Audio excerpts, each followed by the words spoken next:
Assalamu alaikum. Hi everyone, this is Adris Ahmed and I welcome you to the lecture with 3 of the English course English WhatsApp करो. Before starting the lecture, let's review कि हमने last lecture में क्या पढ़ा था.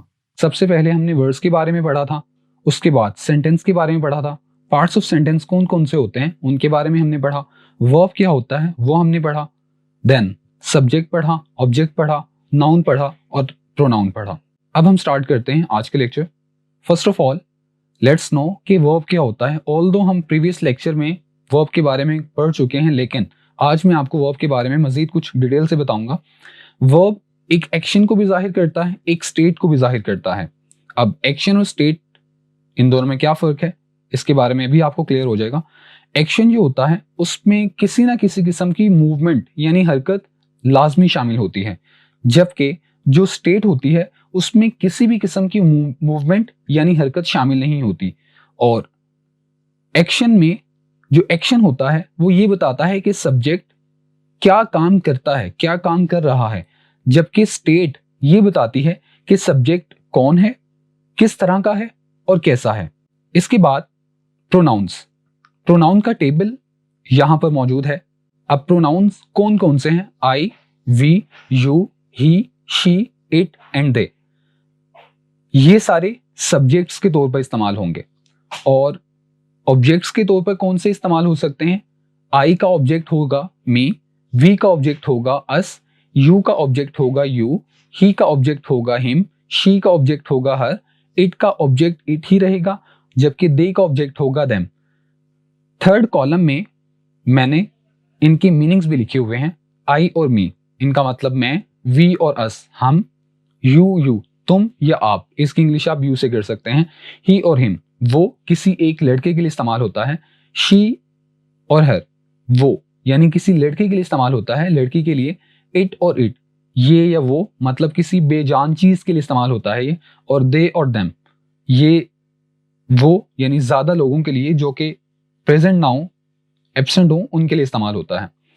अब हम चलते हैं स्टेट वर्ब्स की जानिब, यानी कौन से वर्ब्स हैं जो कि स्टेट वर्ब्स के तौर पर इस्तेमाल होते हैं. So these are stative verbs. State verbs is, am, are, was and were. ये तमाम वो वर्ब्स हैं जो कि आप स्टेट वर्ब्स के तौर पर इस्तेमाल कर सकते हैं. और स्टेट वर्ब्स के बारे में हमने अभी पीछे पढ़ लिया है कि स्टेट वर्ब्स वो वर्ब्स होते हैं जो किसी एक्शन को जाहिर नहीं करते और ये बताते हैं कि सब्जेक्ट कौन है, कैसा है, किस तरह का है. अब हम चलते हैं एक क्वेश्चन की जानिब जो कि ये है कि way to use noun and pronoun. अब नाउन एंड प्रोनाउन इन दोनों के बारे में हम पढ़ चुके हैं कि noun, all living words are nouns and pronoun is a word that is used in place of a noun. मतलब प्रोनाउन एक ऐसा वर्ड है जो कि नाउन की जगह इस्तेमाल होता है. लेकिन अब सवाल ये है कि जो नाउन और प्रोनाउंस हैं इनको हमने यूज यानी इस्तेमाल कहाँ कहाँ पर करना है. So noun and pronoun are used as 1 subject and 2 object. यानी नाउन और प्रोनाउंस सब्जेक्ट के तौर पर इस्तेमाल होते हैं और ऑब्जेक्ट के तौर पर इस्तेमाल होते हैं. अब मैं आपको एक दफ़ा दोबारा रिमाइंड करवा दूं कि सब्जेक्ट और ऑब्जेक्ट के बारे में हमने क्या पढ़ा था. सब्जेक्ट ऐसा पर्सन या चीज़ होती है जो कि किसी काम को करता है, और ऑब्जेक्ट ऐसा पर्सन या चीज़ होती है जिस पर काम होता है. अब हम ये पढ़ रहे हैं कि नाउन और प्रोनाउन सब्जेक्ट के तौर पर भी इस्तेमाल होते हैं और ऑब्जेक्ट के तौर पर भी. सबसे पहले हम एग्जांपल देखते हैं कि जिसमें नाउन और प्रोनाउन सब्जेक्ट के तौर पर यानी काम करने वाले के तौर पर इस्तेमाल हो रहे हैं. So first example is Hamid pledge hockey.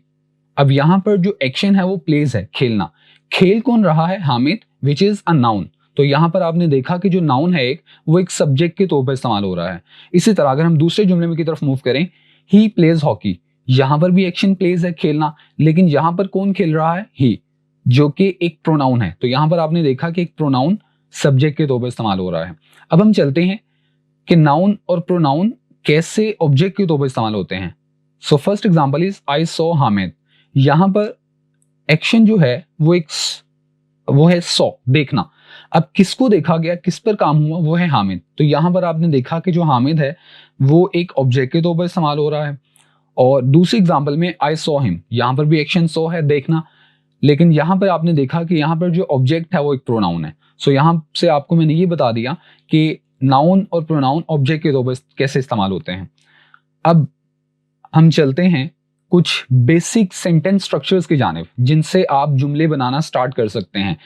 इससे पहले मैं आपको ये बता दूं कि मैंने आपको वो तमाम चीज़ें बता दी हैं, वो तमाम बेसिक्स बता दी हैं जो कि आप आसान जुमले बनाने के लिए या जुमले बनाना स्टार्ट करने के लिए इस्तेमाल कर सकते हैं। सो जो पहला स्ट्रक्चर है सेंटेंस स्ट्रक्चर, जो कि बेसिक सेंटेंस स्ट्रक्चर है, वो ये है, यानी सब्जेक्ट, सबसे पहले सब्जेक्ट और उसके बाद वर्ब। और वर्ब कौन सा? वो वर्ब जो कि किसी एक्शन यानी काम को जाहिर करे। अब सबसे जो पहला स्ट्रक्चर है वो है सब्जेक्ट और वर्ब, और इसको इस्तेमाल करते हुए इसी तरतीब के मुताबिक, यानी पहले सब्जेक्ट फिर कोई ऐसा वर्ब जो कि किसी एक्शन को जाहिर करे, इस फॉर्मूले को, इस स्ट्रक्चर को इस्तेमाल करते हुए आप काफ़ी सारे जुमले बना सकते हैं।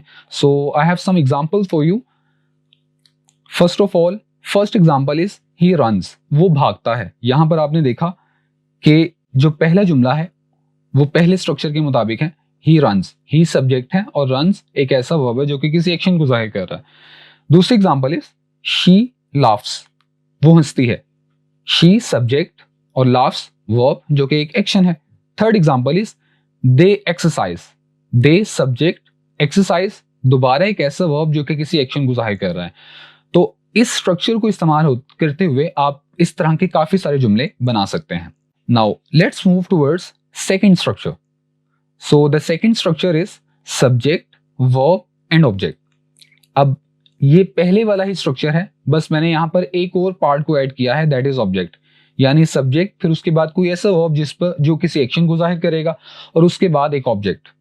सो the examples are he watched a movie. यहां पर वॉच जो है वो एक एक्शन है, काम है। ही सब्जेक्ट है और अ मूवी ऑब्जेक्ट है।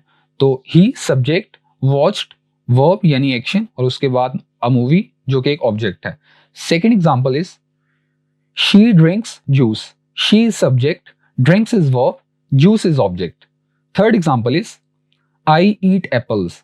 I is subject, eat is verb and apples is object. अब हम बढ़ते हैं तीसरे सेंटेंस स्ट्रक्चर की जानिब, जो कि ये है सब्जेक्ट, वर्ब और स्टेट। लेकिन एक इंपॉर्टेंट चीज आपको इस स्ट्रक्चर के बारे में बता दूं कि इस स्ट्रक्चर में जो वर्ब है वो वर्ब ये वाले होंगे, यानी वो वर्ब ऐसे वर्ब्स हैं जो कि स्टेट को जाहिर करते हैं। और मैं आपको पहले बता चुका हूं कि कौन कौन से ऐसे वर्ब्स हैं जो कि स्टेट को जाहिर करते हैं। वो इज, एम, आर, वॉज और वर हैं, जो कि आपके सामने मौजूद हैं। अब हम बढ़ते हैं इनकी एग्जांपल्स की जानिब। First example is I am a doctor. यहां पर आपने देखा आई सब्जेक्ट है, एम जो है वो एक वर्ब है, लेकिन कौन सा वर्ब? जो कि स्टेट को जाहिर कर रहा है, स्टेटिव वर्ब, और उसके बाद स्टेट आ रही है, मतलब वो उसकी क्या स्टेट है, वो कौन है? डॉक्टर। दूसरी एग्जांपल अगर हम देखें, शी वॉज इल। यहां पर भी आपने देखा कि शी जो है वो एक सब्जेक्ट है, उसके बाद वॉज एक स्टेटिव वर्ब है, और उसके बाद उसकी स्टेट आ रही है, वो कैसी है? बीमार, इल, जो कि उसकी स्टेट है। Third example is you are intelligent. You एक सब्जेक्ट है, आर वर्ब है जो कि उसकी स्टेट को जाहिर कर रहा है, और उसकी स्टेट कौन सी है? इंटेलिजेंट। वो तुम कैसे हो, आप कैसे हो? ज़हीन हो। तो यू आर इंटेलिजेंट, आप ज़हीन हो। So these are the examples of the third basic sentence structure. So that's all for today's lecture. But before I say goodbye to you, let me summarize what we read today. So आज हमने ये पढ़ा है कि एक verb action को भी जाहिर करता है और स्टेट को भी जाहिर करता है। उसके बाद हमने प्रोनाउंस की लिस्ट पढ़ी कि प्रोनाउंस कौन कौन से होते हैं, उनकी लिस्ट आपको बताई गई। उसके बाद स्टेट वर्ब्स कौन से होते हैं, स्टेटिव वर्ब्स की लिस्ट भी आपको बता दी गई। उसके बाद नाउन और प्रोनाउन को कहाँ पर और कैसे इस्तेमाल करना है, और उसके बाद जो लास्ट टॉपिक हमने पढ़ा वो ये था कि बेसिक स्ट्रक्चर्स ऑफ सेंटेंस कौन कौन से हैं। So that's all for today. I'll see you in the next lecture. Till then, Allah Hafiz.